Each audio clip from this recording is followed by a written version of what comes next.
know there were some technical issues, and probably because of that, you could not hear the video sound of that video. But I think hopefully I am, quite audible to everyone, right? All right. The Business Opportunity Over Chai is a webinar series presented by the management of Franchise India every day at 12 o'clock in the afternoon with an aim to introduce you to a new business opportunity. Over the last 27 years, Franchise India has helped thousands of investors selecting the right franchise business for them. If you're watching this right now, you're just a few steps behind to take a decision to start your franchise business. Because stay tuned, because in today's webinar, we are happy to introduce you a sushi brand from Australia called Sushi. Sushi is a brand from Australia, top sushi brands originally founded in Melbourne, Australia in 1998. The brand is loved for the way it combines authentic Japanese flavor with modern, convenient retail format. Its a USP is to offer premium freshness and authentic taste in a quick grab and go style, making high quality sushi part of everyday life. Over the years, sushi has expanded rapidly and built a strong reputation across Australia's quick service restaurant scene. And the same thing they want to bring in Indian for the Indian consumers through the franchise model. And to talk about this, I'm joined with Stephen Anderson. He is the CEO, along with his team. Apart from that, I also am joined with my colleague Shivangi. Shivangi is the key account manager for this business expansion across India. Before I invite Stephen, I would like to inform everyone, all the attendees, that in case if you would have any questions related to the brand or the business, you can put all your queries into the Q&A box. If you've joined through mobile, you will get two options. One is the chat and the other one is the Q&A. You can put all your queries into the Q&A and we will come back with the answers once the presentation is over. Now, I would request Stephen to take the lead. Let's get started with a little bit of introduction about you and the team, and then we'll move on to the formal presentation. Over to you, Stephen. Thank you, Bharat. Delighted to be with you and everyone today. I'd like to introduce a couple of the key team members from the Sushi management team. I have Katie McNamara, our Chief Customer Officer. If you could give everyone a wave, please, Katie. And also Nancy Sapra, who is our Western Australian State Manager. We're all delighted to be with you, and we love talking about Sushi and the fantastic opportunity that is premium grab-and-go sushi. I'll just start by sharing my screen, if I may. So if everybody can see that screen, okay. Introducing the Sushi Group. Can everyone see that? Yeah. Just give me a wave if you can see it. Fantastic. All right, let's get going, shall we? Oh. There we go. Fantastic. So, as Bharat mentioned, the brand was founded in 1998. So, we've been in operation for 25 years, and franchising is in our DNA. Our first franchise partner joined the brand in 2008. And that partner is still with the brand today as a multi-siter. We're very much a franchise-led organisation. In 2023, we celebrated our 25th birthday. We signed our first master franchise agreement in the New Zealand market in 2024. And importantly, we also announced this calendar year a new master franchise arrangement in the vibrant and dynamic market of Saudi Arabia. So with a fantastic QSR operator, a top 10 operator in the Saudi market in their own right, representing fantastic growth opportunities across the region. We've got a lot of momentum in our domestic market. We'll be going through 200 stores before Christmas this year. With the momentum that we have and the opportunities for grab-and-go sushi in the Australian market, we're targeting 500 stores by 2035. And with the opportunities we see for premium grab-and-go sushi in many international markets, we're targeting a similar number by 2035 as well. So we will be a 1,000-store brand by 2035 as the grab-and-go sushi market opens up across a number of international zones. Our claim to fame is that 25 years ago in Australia, we introduced the hand roll and established the premium grab and go sushi market. To this day, we're the number one leading premium sushi business in Australia and Australia's leading sushi franchise. Our vision is to innovate the sushi category and make it a QSR favourite for everyone. And that's really leveraging the healthy grab and go trend that we see in Australia, plus a number of markets around the world. The way that we do that, and our mission is by delivering fresh, great tasting, guilt-free sushi to more people around the world. There are a number of brand truths that sit behind that mission that we'll actually talk about as we go through the balance of this presentation. Our values, we're a values-led organisation. So our values of respect, innovation, collaboration and execution really drives a lot of what we do in this business and all of our stakeholder interactions. So with our franchise partners, our customers, our store team members, our support office team, as well as our landlords, we live by our RICE values. We're an organisation that values ethical conduct, sustainability and social responsibility to ensure that really all of our actions are aligned to our RICE values. So our values are critical. We're very much a values-led organisation. Our strategy focuses on 4 key areas. One is leveraging technology to build the best franchise system that we can. We're always scouring the market for the best available technology to create the best insights and greatest efficiency across our business model. Being an efficient multi-format retailer. I'll talk about our flexible approach to retail formats later on in this presentation, but multiple retail formats and the operational processes that support excellence in those retail formats is core to our business model. Expanding annual customer value. That's critical. Ensuring that the brand takes a customer-led approach to everything that we do is really essential. And that's about 1, understanding who your customers are, 2, having an appropriate segmentation model, 3, personalisation and loyalty to drive top-line sales are core capabilities that we have as a brand, and driving network growth. So much of our business strategy is about increasing the scale of this brand, creating more consumer touch points, continually delivering the best input costs we can to our franchise partners, as well as our company store network. We are Australia's leading sushi business for all of the reasons on this page, and we'll lean on some of these in a bit more detail, but we have a scalable business model. We've got very broad product range. We are award-winning category leader. We have award-winning store designs. We have not just an industry leading from an Australian point of view, but we have a world-class food safety platform, which for the sushi category is critical. Robust franchise model, multiple retail formats, and ESG for Sushi isn't just a license to trade, it's actually a point of difference. So we've got a leading position from a sushi category perspective for ESG, but also a leading position from the broader QSR market. And I'll give you some colour and light around that later on as we go forward. And there's strong box economics. Our franchisees are loyal, they're sticky, they keep signing up their agreements, they want more stores because they make money at the end of the day. So at Sushi, we talk about the art of sushi, and that really takes the idea that making sushi well in Japan is an art form. And so that idea of art form we've cascaded across multiple touch points in our business model. Designer, takeaway, sustainable packaging that consumers love being seen with, and really award-winning store designs that really stand out within a retail precinct and help landlords elevate retail precincts. I mentioned before that our store designs are award-winning. We've won the Restaurant Renovation of the Year across the entire Australian QSR market for our store designs. And there are reasons why Australia's largest landlords in their number one asset in the country, in their luxury fresh food precincts, are wanting to partner with us, is because we can bring the right level of execution right through from store design to quality product to consistency of our operations as well.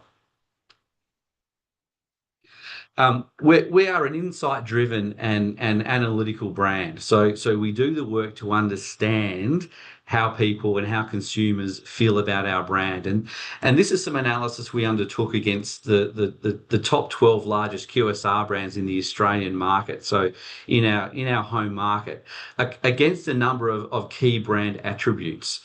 And so, McDonald's, KFC, Red Rooster, GYG, Hungry Jacks are in this cohort of brands. So they're the top brands in the market. And Sushi is known as number one in the mind of the Australian consumer for healthy, for fresh, and for being fast. So you think about the importance of being known as being fast or most convenient in a QSR convenience category. That's extremely powerful.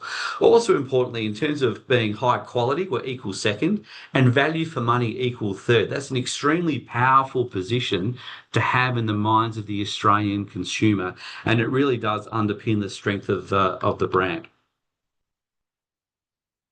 Our brand proposition, real food ready to go. So this idea of real food, our cabinets and our stores are full of primary ingredients that people can recognize. It's not product that's fried within an inch of its life. It's healthy, natural, first dimension products that people recognize. But this idea of being real goes so much further than real food. It's about having a real relationship with people and planet, and so that's about having the most sustainable brand.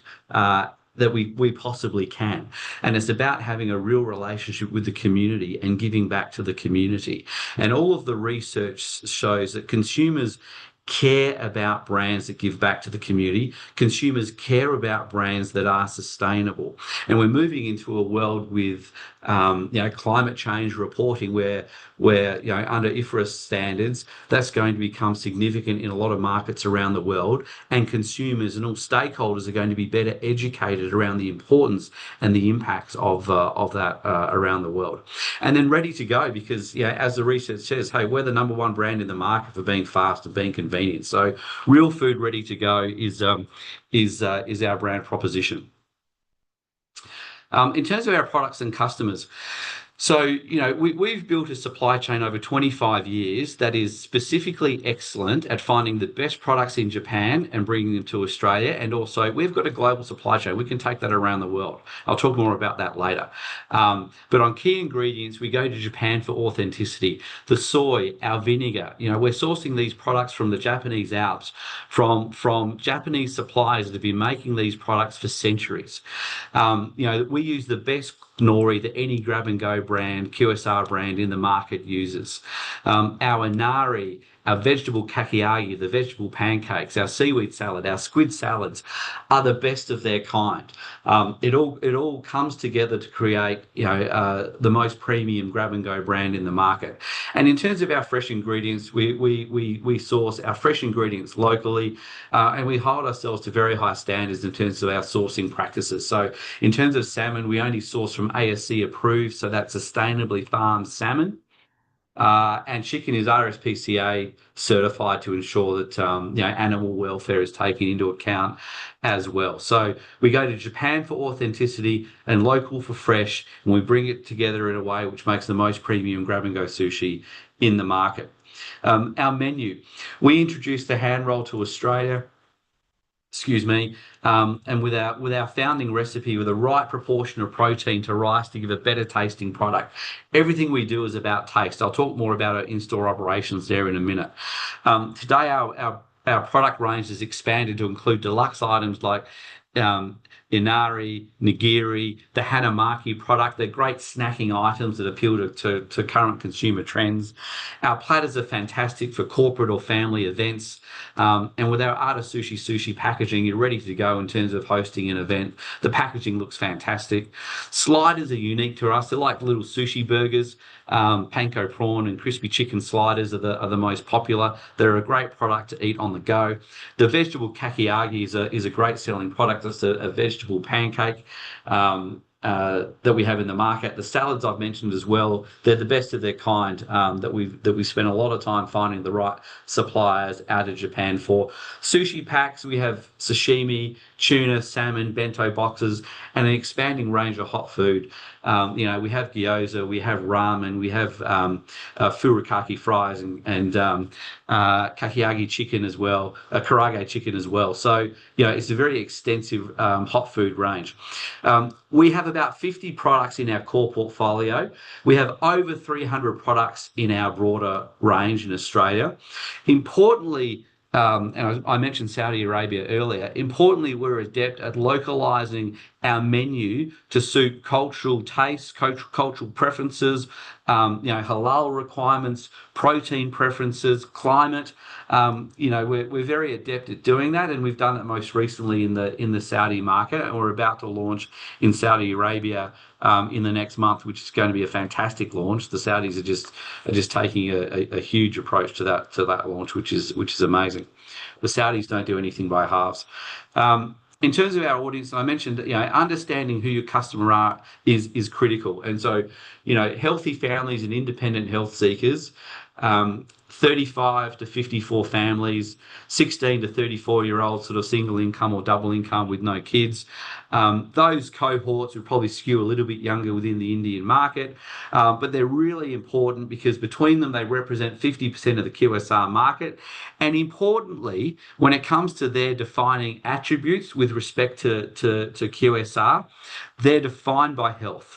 Convenience is a factor, but health is their primary factor, and they're a large part of their market. So increasingly, as consumers become more educated around the adverse impacts of traditional QSR on health, that's creating a massive tailwind for healthy grab-and-go categories like sushi, and they're a big part of the market. And it's also really important in terms of tailoring your product innovation and tailoring your communication strategies to these cohorts to build emotional connection. That's where the marketing strategies around this insight is critical. In terms of our marketing, we run a deep multi-layered approach to marketing, but there's a lot of levers that we use in terms of our overall marketing mix. And so NPD, product related campaigns, we run competitions to generate, get people signing up to our customer database and create additional brand noise. Seasonal celebrations like Mother's Day platters or Christmas platters, value offers like 4 hand rolls for $14.90 appeals to tradies in the Australian market. Brand noise, we had $2.50 hand roll activation for our 25th birthday. We're very adept at local area marketing initiatives as well, which might be more site specific or precinct specific to drive incremental sales. And we obviously have a number of proven activations with the home delivery partners like DoorDash, Menulog, Uber Eats because delivery is an important part in the market, and in some markets it's a massive part of the market. Marketing innovations, these are some of the other activations that we've run. The key point around the marketing innovations, again, we're data driven. And so, we've run a marketing campaign recently with a real food ready to go. We go back and we do the research and we get the insights around, well, how has that impacted upon awareness and consideration eaten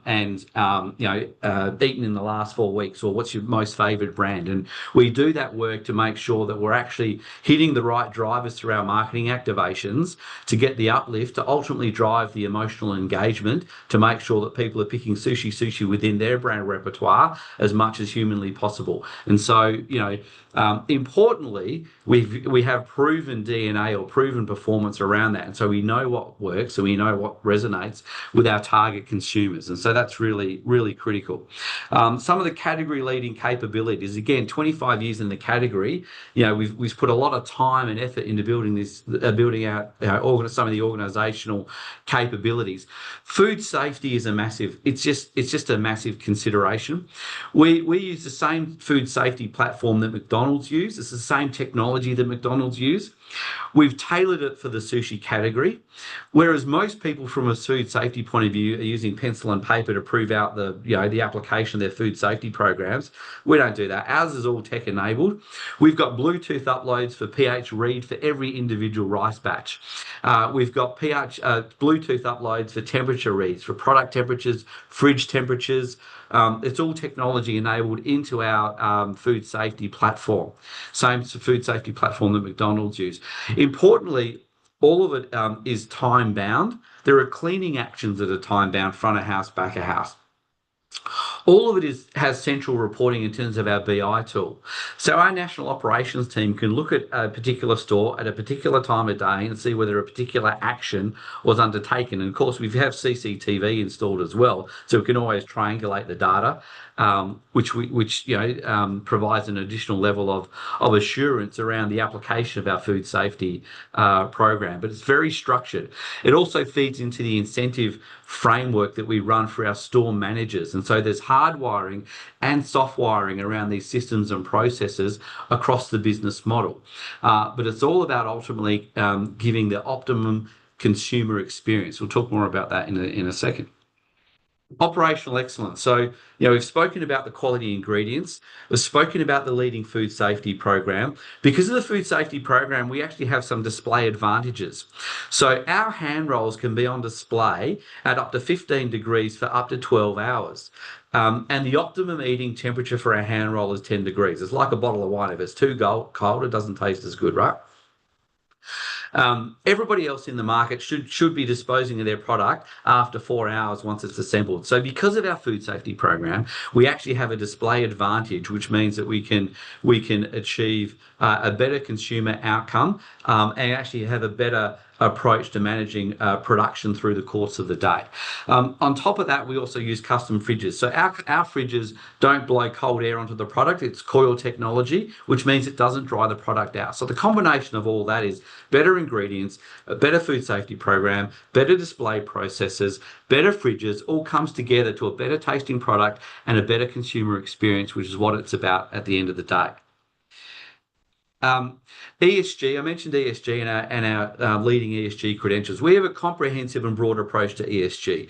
We do that because, one, it's the right thing to do. Two, it's a license to trade in some cases. But three, for us, it's also a source of competitive advantage. So some of the touch points within our ESG platform include, from an environmental perspective, we're a member of the Australian Packaging Covenant, which means fully sustainable packaging by 2030. We're well ahead of that, and so we have highly sustainable packaging. In terms of ingredients, sustainability around ingredients, I mentioned the ASC certification on our salmon. We always look to minimising the environmental impacts and maximising the sustainability of all of our ingredients. Ethical sourcing, so we look at for all of our suppliers, an approved supplier program and modern slavery implications. From a community partnership perspective, we give back to the community and support hungry Australians through Second Bite. We minimise end-of-day waste through a platform through Too Good To Go, which is a really smart, engaging platforms that brings new consumers into the brand and also helps minimise waste and support sales. And also climate. I just want to talk about climate really briefly. We've done all the work through our business to understand our carbon impacts and create a carbon baseline, science-based targets out to 2030. Importantly, we also understand how we sit against other QSR brands in the Australian market, right? When you talk about efficiency of impact, our carbon intensity as every $1 million worth of network sales is 58% lower than McDonald's and 33% lower than a major chicken brand. So we have a market leading position in terms of climate impacts, which is really important in terms of the relationship with the consumer going forward. Supply chain, we have a very sophisticated supply chain. It's a global supply chain. We're very adept at dual sourcing strategies and competitive tendering processes, and very adept at delivering a best-in-class cost to our franchise partners. And through our work in terms of building the Saudi supply chain, we're very good at developing a supply chain in international markets. We've got a technology-led approach to all of the verticals in our business. So we're constantly working on enhancing our technology ecosystem. I won't spend a lot of time on that now, but it's not only category leading from a sushi perspective, in many cases it's leading from a total QSR perspective as well. And we're also looking at opportunities for AI to drive further efficiency and insight across the business model. The opportunities for AI across the business model are numerous, and we're already running trials partnering with Microsoft on some of their AI platforms as well. In terms of stores and network overview, This is really important. We have proven multiple retail formats. Our brand is really flexible. We've got retail footprints that go from 12 square meters all the way up to 200 square meters. So we've got a 12 square meter hub and spoke model, which is really great for a second store within a shopping center environment. Kiosks around 30 square meters with sort of 10 square meters back of house storage. Inlines, which can be sort of 50 to 80 square meters, and then up to 200 square meters for restaurants and trains, everything in between. And we've got the proven model, the proven fit out, layout, operational processes to drive optimum outcomes through those formats. So flexibility in this brand is a key advantage.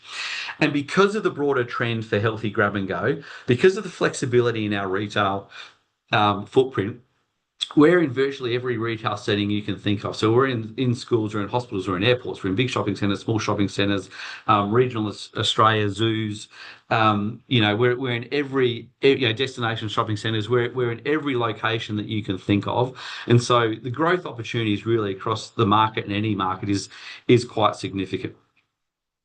From a franchising point of view, we're franchise led. In our home market, we're more than 60% franchised. Importantly, because of the model, because of the support the franchisees get, the renewal rate is extremely high. Our renewal rate is over 95% renewal rate. So our franchisees keep signing up because they get great support, they make money, and also, we've got a lot of multi-site owners. There are a lot of people that keep coming back for the second, third, fourth store, and keep building out their sushi network. In terms of international markets, we're franchise led. We're master franchising in New Zealand. We're master franchising in Saudi, and our market entry approach for a lot of the international markets will be franchise led as well, with strong box economics. And so, our franchisees, sit with around a 3-year payback. In Australia, it's strong box economics on their initial investment, and that's why they're so sticky. That's why their renewal rate's so high, because they're making good money, and so they keep coming back. And then, the advantage in our model is our cost compared to other QSR brands in terms of the entry point is lower. The profitability of our model compared to other QSR brands is greater, and so we've got a really strong ROI compared to a lot of the other QSR brands in the Australian market. And the other aspect is about the consistency of our operations, our operating processes. There are the things that we've got in our business model, like a really advanced L&D platform, learning and development. We're really adept at deploying our business model and training new people up within the brand, be it a new franchise partner or a new master franchise partner. I've got an app on my phone that's got our Sushi Academy with all of our L&D material loaded up, video content on how to catfish, inbuilt examination assessments that people progress through in a structured way to go from being a new sushi artisan right through to being a store manager. And it covers a lot of soft skill training as well around coaching, development of people, etc. And so it's a very robust model that we've been building progressively over 25 years. And again, once our franchisees are onboarded, we've got a comprehensive ecosystem that supports them functionally. We've got end-to-end design on store. So it's really a turnkey solution on stores, very sophisticated supply chain operation that really manages everything for the franchisees in the background. They log into a portal. Our operations are very structured in terms of tools around SOPs, how to lay out a cabinet, how to optimize the labor, how to optimize the production of cogs and manage the production weights of individual ingredients, with comprehensive support across marketing that I've mentioned, HR and IT as well. So very robust, mature franchise model, because we've been doing it for so long and can tailor that to the needs of a master franchise partner, particularly in the early days, to get them up and running. And then also, we're a highly awarded business and a highly awarded brand. We've been awarded for our innovation. We've been awarded for our people practices, our store designs, and our commitment to innovation around consumer experience as well. So, this is sort of independent industry recognition for how we go about things at Sushi.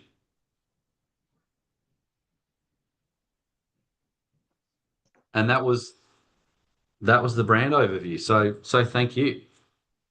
Thank you. Thanks, Stephen, for the detailed presentation about this brand. Now we are open for the question. In case if anyone does have any question, you can start putting it into the Q&A box, right? And we will of course get back to you with the answers. But right now, in case if you look into the sushi market, particularly in India, which is experiencing significant growth, driven by the changing consumer preferences, increased health consciousness, and of course, growth appetite for the international cuisines. Right. Although I mean, sushi is not available for the mass right now. It is very niche market and and the accessibility is very limited. Stephen, what is your plan, by the way, to make it to the Indian market? What is your focus? You want to spread it as a very exclusive, with the exclusivity, or you want it to make it available for rest of all, everyone in India? Oh, look, I think the opportunity really is, from a travel retail perspective, Mhm. there's an interesting opportunity for development of the category. The tier one cities and more premium precincts initially in those tier one cities and sort of destination shopping locations, and then over time develop the brand and make it more broadly accessible. I mean, the Indian market, like the Saudi market, is an incredibly dynamic market Mhm. with an ever increasing affluent population. But initially the strategy would be, as I just articulated, and then developing the brand over time as that large middle class and upper middle class develops in India. Um, the opportunity to develop the healthy grab and go sushi category in India is enormous. In terms of market entry strategy, really from our point of view, it's really around the quality of the partner. Mhm. We're open to working potentially with multiple partners in the Indian market, given the scale of that market. Certainly, it would make sense to focus initially across the tier one markets and a travel retail strategy. But depending upon the position of a potential partner would dictate, whether it was one partner or multiple partners. Yeah, perfect. So, and also in case if you look into the market opportunities, I think the cities like Mumbai, Delhi, Bangalore, Ahmedabad, Ahmedabad are some of the great market for this particular brand because of due to their diverse and cosmopolitan population, right? So, I mean, these Yes, are the exactly. best market that we can think of. Apart from that, I mean, there are of course health and wellness, support as well. So positioning sushi as the healthy, low calories alternative can attract health conscious consumers also. Uh, so we also have like vegetarian offerings, right? You also have vegetarian sushi. We do. We have a large vegetarian offering, and also, a lot of seafood on the menu as well. Hmm. And we're very, very structured in our back of house and our operational processes to make sure that we manage those work streams and production streams and keep them separate. And we also present them separately within the cabinet as well. But yeah, certainly vegetarian options are significant within our menu. Right. So expanding vegetarian sushi options can cater to India's predominantly, I mean, vegetarian population. That is one thing. And apart from that, I mean, also, okay. So how do you do that in Australia? By the way, do you also deliver it at home through the e-commerce? Yeah, we do. So, home delivery in Australia is about 10 to 12% of the market. So we do have, home delivery white label off our own channel, and then we'll work with the home delivery aggregators as well. So certainly delivery is a feature. In other markets, it's a much more significant play. And some of the strategies, for instance, in the Saudi market, where delivery is about 35% of the QSR category, clearly, and also a hot climate. So working through those delivery mechanisms to ensure that there's a level of temperature control is also a part of the innovation that we're bringing to the launch of the category in Saudi Arabia. And also the longer term plan also is the development of dark kitchens as well. So once the brand's established, Mhm. then you can actually have a dark kitchen strategy as well to create that efficiency of delivery in those major metro zones. Perfect. So, I mean, leveraging food delivery platforms can also help reach to a broader customer base, catering to the growing demand for convenience. Um, Apart from that, I mean, we have lots of, fan following for this particular cuisine, right? Although it is not available everywhere, but yes, the kind of format you have or you would be offering to the Indian market, I think that will grow more. That will give more accessibility to the normal customers to these kind of cuisines. Oh, Anyways, exactly right, Bharat. You know, mm, like a lot of markets look like Australia 25 years ago, where there's Japanese cuisine, maybe in some high-end restaurants or some correct. select hotel environments. Mhm. But yeah, look, it's a massive opportunity for sure. Right, great. Right, let's take some questions from the Q&A. All right, so I can see Khushbu is right, like, is the franchisee opportunity available in Chennai or Tamil Nadu? Yeah, of course, we are open for it. I mean, we are open for Pan India right now. And in case if you would like to go for this brand, particularly in Chennai or Tamil Nadu, yeah, of course, we have great opportunity, right? So that there will be something new to present in your particular market. Apart from that, uh, any location cities you have identified the preference? Right. So although I mean we are focusing on the tier one cities all across India, however, Stephen, any idea in case if you have any list of cities that you have identified as in your first go? Uh, Well, yeah, we were thinking the tier one cities initially. mhm. If there's some appetite outside of that, I'm happy to look at that. Um, So yeah, I'm not sure if the questioner has a particular city in mind, but we're certainly happy to look at it. But we'd like a presence developing in the tier one cities in parallel with Correct. anything occurring in the tier two city. True. So, as I said that the cities like Mumbai, the Delhi, Bangalore, Ahmedabad. I mean, these are some of the cities where Yeah, you find a diverse population, right? So, of course, they would like it. So, tier one, yeah, of course, is going to be the first preference for this particular brand. Then we will move on correct. to the other part of India. All right. Yep. So, any what model you are bringing to India for this business? Like franchise owned, franchise operated, like what? Any Yeah, idea? yeah. Well, we're thinking, a master franchise-led approach. Okay. In terms of, the zones or regions or how many, will depend upon the partner and their ability to and desire to coverage, a certain geography. Um, but we were certainly open to potentially a separate agreement across every tier one city, Mm-hmm. potentially a separate agreement for travel retail. Um, but again, depending upon the partner, we could look at some variations around that. Correct. Is there okay? The other question I can see here, that is this only open for master franchise or other franchise option also exists? And then Uh, individual stores. right. Yeah. I mean, you are primarily focusing on master franchise, or you are also good to go with the individual stores?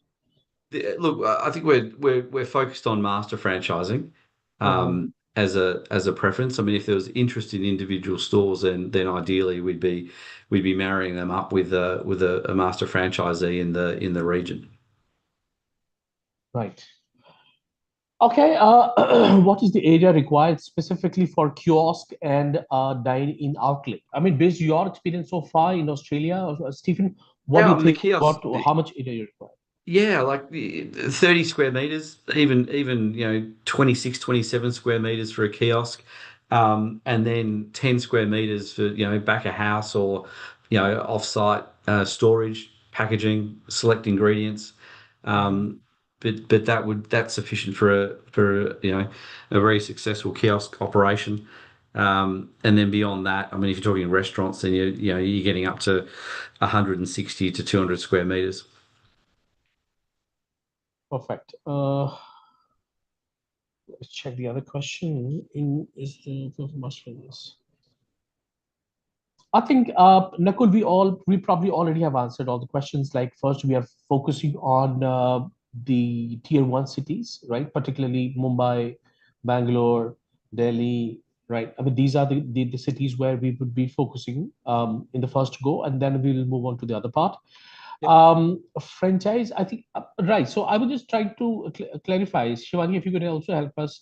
Is it FOFO, FOFO model, or it is like FICO? Or like what model we are focusing on? Business model, franchise model. Secret will be invested by franchisee and being operated by the franchisee. Primarily led by master franchisee, wherein they can recruit for franchisees for that area. So franchise will invest and franchise will operate. Yes, yes, that is correct. FOFO, right? Okay, okay. Yeah.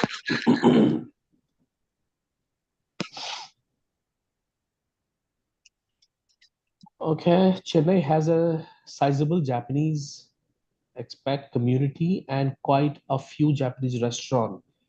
It is a great opportunity here. Right. Yeah. Yeah. Agree with Rameshji. Right. I can understand. Yes.